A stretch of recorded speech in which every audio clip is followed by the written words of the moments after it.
నమస్తే, welcome to our YouTube channel world of BCA. అవును, మనం లాస్ట్ ఎపిసోడ్లో కమ్యూనికేషన్ గురించి మాట్లాడుకుంటున్నాం కదా. ఈ కమ్యూనికేషన్ విషయంలో మనం ఏ విధమైన శ్రద్ధ తీసుకోవాలి? కమ్యూనికేషన్ ఏంటంటే బ్రెయిన్లో పుడుతుందండి. మనకి ఫస్ట్ ఏం మాట్లాడాలి, ఏ ఆలోచన అయినా మనకు బ్రెయిన్లో నుంచే వస్తుంది.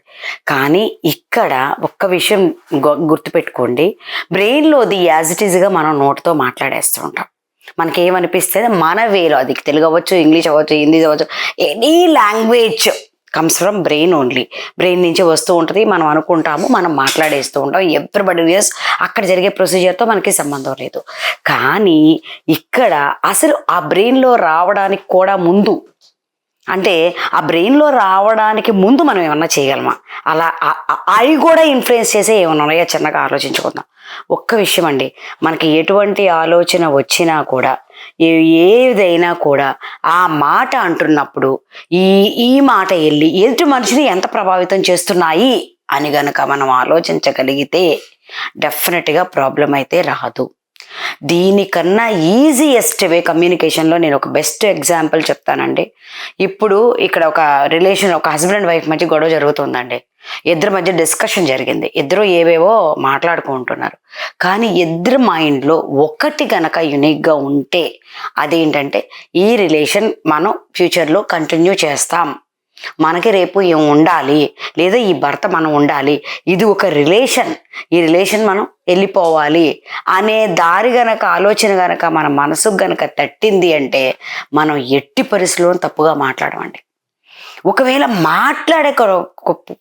మాట్లాడినా కూడా దాన్ని మనం వెనక్కి తీసుకురాగలం, ఒక సారీ చెప్తాం. అంత ఈజీ అండి కమ్యూనికేషన్.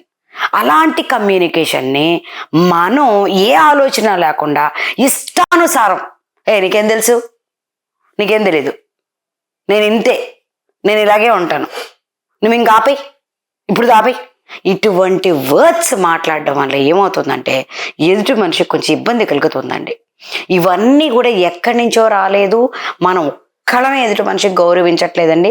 మన భార్య అయినా సరే ఒక మనిషే, ఫస్ట్ ఆఫ్ ఆల్ భార్య అయినా సరే మనిషే. ఆ విషయాన్ని దృష్టిలో పెట్టుకుని మీరు కమ్యూనికేషన్ కనుక చేస్తే డెఫినెట్గా ఎటువంటి డిస్టర్బెన్స్ రాదు. ప్రాపర్ కమ్యూనికేషన్ ఎందుకు చేయాలంటే, ఇండియన్ కాన్స్టిట్యూషన్ ప్రకారం ఆర్టికల్ 21 ప్రకారం డిప్రైవ్ చేయటం తప్పండి. ఎదుటి మనిషి డిగ్నిటీ తప్పించడం తప్పు, ఎదుటి మనిషి పర్సనల్ లిబర్టీని తప్పించడం తప్పు. అది ఎంతో గొప్పగా ఇచ్చారండి.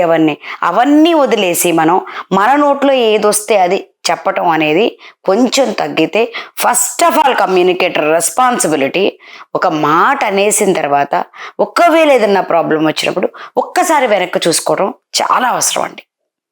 That may be between employer and employee, that may be between higher official and the subordinate, or that may be in between families and family relations. So నేను చూసిన వాటిలో ఎక్కువ ఫ్యామిలీ రిలేషన్స్ దెబ్బతింటున్నది. అలా అంటున్నారు, ఇలా అంటున్నారు, ఎంతసేపు అలా అంటున్నారు, అలా అంటాడు, ఇలా అంటాడు, లేదా అలా అంటుంది, ఇలా అంటుంది. ఈ విషయాలేనండి అసలు ఎక్కువ ఇష్యూ వస్తున్నాయి. ఈ విషయాలు ఇప్పుడు ఎందుకంటే జనరల్గా ఆలోచించండి, మీరు ఇద్దరు మనుషులు ఉద్యోగం చేసుకునేటప్పుడు ఫైనాన్షియల్గా పెద్ద నాట్ బ్యాడ్ కాదు కదా, ఇద్దరు చేసుకున్నారు, ఇద్దరు అడ్జస్ట్ అవుతున్నారు, ఒకళ్ళు దించుతున్నారు, లేదంటే ఎవరి వేలో వాళ్ళ ఆఫీసులకు వెళ్తున్నారు, ఉద్యోగాలు చేసుకుంటున్నారు. చిన్నవి కానివ్వండి, పెద్దవి కానివ్వండి, ఎవరి లెవెల్లో వాళ్ళ ప్రొఫెషన్ ప్రకారం చేసుకుంటున్నప్పుడు ఇవన్నీ ఎలా అవుతాయి కరెక్ట్? ఇవన్నీ కరెక్ట్ కాకుండా మనం కూడా కరెక్ట్గానే ఉన్నాయి. కానీ ఎక్కడ ప్రాబ్లం వస్తుందంటే కమ్యూనికేషన్ సైడ్ చాలా ప్రాబ్లం వస్తుంది. ఈ కమ్యూనికేషన్ సైడ్ ఇంకా బాగోవాలంటే నెక్స్ట్ ఎపిసోడ్ నేను కంటిన్యూ చేస్తాను. సబ్స్క్రైబ్ చేయండి, లైక్ చేయండి, టంగు మనకి గంట కొట్టండి.